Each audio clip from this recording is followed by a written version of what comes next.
Hello there, this is LEGO Dynasty, and today I'm bringing you guys my review of the LEGO Star Wars Ahsoka Tano's Duel on Peridea. It is set number 75385, comes with 382 pieces, and is rated ages 8 and up. Now this set retails in the United States for $54.99 and in Canada for $69.99. Now without further ado, let's kick off this review, starting with the box. Take a look at the box. Of course, first thing you can see really to me is the big Grand Admiral Star Destroyer flying over top of the set. Of course, this is based off Ahsoka Tano Season 1, so obviously very accurate there and looks very cool, I have to say. Flipping the set around, you can see some more imagery of the set. Obviously, not a whole lot of play functionality in the set itself, but it does have a couple things that you can do, which is shown on the box there. Take a look at the manual. This is a rendered image on the front, which I will always say I just don't like the look of. I don't think it looks that good or high quality compared to what we used to get, but it doesn't take away anything from the building experience. There is no advertising in the back of the manual of any other Star Wars sets, and that's it for the manual there. Here we have the extra pieces I was left with following the conclusion of the build. Of course, you are also given a brick separator, but you have some nice pieces here, some hilts, some even this green blade piece. This was used for the Darksaber and is now being used for Morden Elsbeth's weapon, so that's pretty nice. You also have an extra LEGO Star Wars pistol there. So overall, nice collection of extra pieces here. Taking a look at our first minifigure, we have the Night Trooper, and really, this character is very cool with some awesome printing. Definitely not your typical Stormtrooper at all. Has some really nice printing there with all of his, battle damage, etc. Really, he's a victim of what he isn't, which is Captain Enoch. Captain Enoch should definitely have been in this set. The only reason he isn't is LEGO was too cheap to make the helmet mold. That is literally the only reason. We'll see if they end up making a Captain Enoch in a couple of years when the Mandalorian and Grogu movie comes out, because I assume he'll be featured in that movie. But for the time being, we do not have that confirmation, and for now, we just don't have Captain Enoch, which sucks. This is still a pretty good minifigure, though. It just feels like if they were going to include this character, again, should just also had Captain Enoch also included. But he is very cool, and also is a zombie character as well, based on his head print, which looks very cool and is awesome that LEGO included here. I'm sure this headpiece is going to be very popular, to be honest with you. Definitely might end up being used for other people in mocks, etc. But just on its own, I think this is awesome printing. I love the gold coming through on the helmets there. It looks really nice. Even some other gold accents on the figure print. Nice leg printing, even the slightest white printing or gold printing on the belt, which is all white. Love that attention to detail there. Next up, we have Ezra Bridger, and overall, this is a pretty good minifigure, but I just ought to say it, I am past these pupils now. Like, apparently in the new Ultimate Buyer's Guide book, it says something that, like, this is going to become the new standard of LEGO eyes, and I hate it. I just straight up hate it. It doesn't look good. It looks like he's possessed, like he's being controlled by the Dathomir witches from Star Wars Rebels, etc. Like, I just, it's gotten to the point where, like, you just ought to call it out. Like, it doesn't look that good anymore. It works for, like, alien species. I don't think it works for Sith or for human characters. It just makes them look possessed, not evil. Or in Ezra's case, I just don't think it looks like his face anymore. Taking aside the face print, I think the torso print and leg and even belt printing is just all excellent. No arm printing on Ezra there, but still overall very nice detail, and does have a double-sided face with, again, the bad-looking eyes. Our next minifigure is Morden Elsbeth with an updated face print, and just in general, I think this is a great character here. I think she looks pretty darn good. Also is given the special blade. I don't think it's meant to be like a lightsaber or even like a Darksaber, but it can fight against lightsabers. So very nice to have that included, and I think this part usage actually works quite well. Though it did have some designs on the blade in the actual show. Obviously, LEGO's not going to go out of their way to print that on this, so I guess this is what we're left with. Flipping the face print around, you can see her in more of a fighting face. What I like is the pupils actually are there, and it just looks normal. Like, I imagine if didn't have pupils like Ezra, I think it would look even worse. But just in general, I think a great printed minifigure here, and a nice addition to the set. Here we have Ahsoka Tano, and I'll just say it because I was so vehemently against Ezra's. I think the eyes here are fine on Ahsoka, but it's just on some of these other human characters and Sith characters that are getting these no pupils that just, to me, just doesn't look that good. But on Ahsoka, I think it works for her character based on how she looks, because she's more alien and definitely doesn't have normal eyes like a human character does. At least, you know, when you watch it, that's kind of the effect I get. But this is an updated Ahsoka, and definitely, in my opinion, the best, or maybe second best, depending on your thoughts on Thrawn minifigure in the set. Like, this is fully updated. No 360-degree printing on arms, though obviously that's not standard yet, but custom companies are doing that, so I think that's long-term what people are hoping for, just because it does look kind of weird with the cutoff right at the halfway point there, but it's still nice arm printing overall. The torso and leg and belt printing just looks nice, like the continuity there looks very good overall. She of course has her clear or white lightsaber blades, which is awesome. She does have a double-sided face print, which is her more of a smirk and being happy, which is definitely nice. And you can also see the back printing, which again looks very good on the back there. And finally, the man, the myth, the legend, the character that people will probably buy this set for on its own, and that's why LEGO is definitely upselling this set. We have Grand Admiral Thrawn. Now, this is a pretty good minifigure, a solid 8.5 out of 10. There's just some slight issues. They have fixed his Imperial rank on his torso print, as that is accurate, but somehow doing so, they decided to remove 2 cold cylinders, so he's supposed to have 2 on this side, 2 on that side. I could have gotten away if they only went with 1, just do the printing because of the amount, because at the end of the day, when they had the incorrect rank, they had the correct number of cold cylinders. But I still think on this side it should have had 2 at least. Just in general, it should be 2 and 2. But like, it's a miss.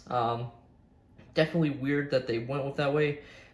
Feels like there is definitely enough space either way for it, but they didn't do it. Now, of course, he does have the awesome dual molded legs, which I hope becomes more of a standard and is used across the board in sets that need it, because it just makes them look so good with the essential boots, essentially. The face print is definitely a little bit different, also given the alien eyes, but again, I don't mind it with these pupilless eyes in this case. But when it looks like this with Ezra, like, it just looks off, especially based on what we've gotten in the past. And I get it's a new standard of printing, but it just feels unnecessary to change the printing design, and it can't cost any more or less based on your prints in my mind. Like, I can't justify why they've changed those eyes on human characters. It just doesn't look good anymore. But on these characters, I think it looks fine. Flipping the set around, he does have a double-sided face with him a little bit more angry, as you can see, which definitely looks nice. Also has a Lego Stars pistol, and that is Thrawn, and definitely a pretty good minifigure here. Now, while the minifigures are overall pretty good, the build, unfortunately, is not. It just straight up isn't, and I'll tell you why. For starters, the use of stickers in this set is a monstrosity. A lot of these parts should have been printed. I think if these parts here on the black were stickers still, that's fine. It's here, all around here on the gray, because it just looks so terrible because the grays that they print on don't match. It just is so obvious in person. It does take you out looking at it, and this is definitely more of a display set. This is the diorama set without being a diorama set. And then with a diorama price tag, essentially, because they're selling the set for a ridiculous price. But as you can see here, like, it even comes across on camera, like, it's a completely different gray, and it just looks terrible. And lining it up, the stickers, even if you try your best, like, it still is going to be slightly off, because stickers aren't going to be perfectly printed themselves, etc. And I can get away when it's printing errors, or at least get new ones. But when it's stickers and you place it on, it's annoying to take off. And my thought process is I place it on as best as I can and I leave it to show a point of like, there's going to be people that are just going to place it on and it's not going to look that great. And it's going to be their first try. They're not going to try and take it off. So I don't think there's a point of me trying to get it perfect, because I don't think you can always get these stickers perfect, even if you try your best. Like, I feel I did a pretty good job on this circle, and in the end, it looks off. Like, it just does. It feels like these should all be prints on this bottom part here. Especially for the price. Like, I'm just wondering, where the hell is the amount, like the price they're charging on the set going to? Because this is not a set that you can say, oh, there's large pieces in the set. This is not even a set where you can say there's a ton of minifigures, like 5 minifigures in a $54 or $70 set. Like, I'm sorry, that's not a lot of minifigures, especially compared to other themes that get way more minifigures, whether it's Harry Potter, Ninjago, obviously City, but just as an example, like even some Marvel sets are doing a lot better getting the amount of minifigures they are in their sets. Like, it feels like that's why I'm so disappointed that there's no Captain Enoch in this set. Like, I don't understand where the money went. Well, I know where it went. It went to Lego's pockets, and Lego's going to definitely have another profitable year. In the end, though, the build itself, like, is it okay? Sure, I guess. Like, you have some playability here where you can, have your characters sort of battle it out, which is fun. You can place Morgan Elsbeth in the middle there, Ahsoka Tano on the side, and then also Ezra Bridger on the other side, and you can battle it out. The problem is, though, is like, as I bump this off, the problem is, though, is that there is no control over here for you to control this part here. So there's definitely, like, if they had the space, if you have large enough hands, you could have been able to do it, but there's nothing you can do now because they don't have that feature. So yeah, it spins, but you have to spin it manually like this rather than having a part here to control it. So I think that's a bit of a miss as well, because, like, at the end of the day, yeah, you can spin these characters, but it doesn't really matter because you can't, like, also spin this one here in the middle. Another feature here is meant to symbolize the jump sequence with Ezra and Sabine. So you have this feature here, if I can get him to stay, where you can sort of symbolize him force jumping. It definitely is a fun concept in execution, as you can see, since he can't even sit there. But in execution, that was terrible. But you can get the gist. He jumps, a centimeter in the air. So that's nice. Definitely something, I guess, but nothing too special there. Now, while I hate the stickers here, I actually really like the sticker design on here for the Peridea. This is obviously kind of from the end credits of Ahsoka. We see a lot of this design, and I think overall those look good. And it's black going on black, so it looks good. Like, I'm not... Like, if these were the stickers in the set, yeah, I'll say I wish everything was printed, because I think at Lego's price points at this point, it's getting ridiculous, and we should be getting more prints than we're getting in these sets. But overall, I think I could live with these main stickers, but I can't justify these ones with how terrible they turned out. I can't believe they think that looks good. Like, I think Lego needs to get back to printing designs on translucent pieces or sticker sheets to place it on, because the colors just are not matching whatsoever anymore, and it just looks awful. Just taking another look at the angle, as you can see, and overall, like I said, this is a diorama set without being a diorama set, but at basically a diorama price tag in my mind with the amount they're charging for this set. Overall, it looks okay when you have it on display, but I really feel like when you look closely at it, you will be taken out by the really poor sticker choices that just should have been prints there. On the surface, this set should have been a home run for LEGO, especially when they could have included a brand new mold for Captain Anok. Having Grand Admiral Thrawn, Ahsoka, Morgan Elsbeth, and Ezra all sounded incredible. Instead of getting Anok, we got just a regular Night Trooper, which is a good minifigure. Like, it's not like it's a terrible minifigure, though I would say it's the worst one in the set, but that doesn't mean it's the worst one LEGO's ever done or anything. But it's just, when the expectation is Anok and this is what we get, it's just disappointing. And that's what this set is. It's just disappointing. This set is going to sell well because of Thrawn and Ahsoka, in my mind, because those minifigures are very good and some of the best minifigures released this summer for LEGO Star Wars. But I just can't justify its price point. This is a set I urge people, wait for it on sale. Do not buy it. If you've bought it and haven't built it, I'm being serious. Return it and wait for it to go on sale.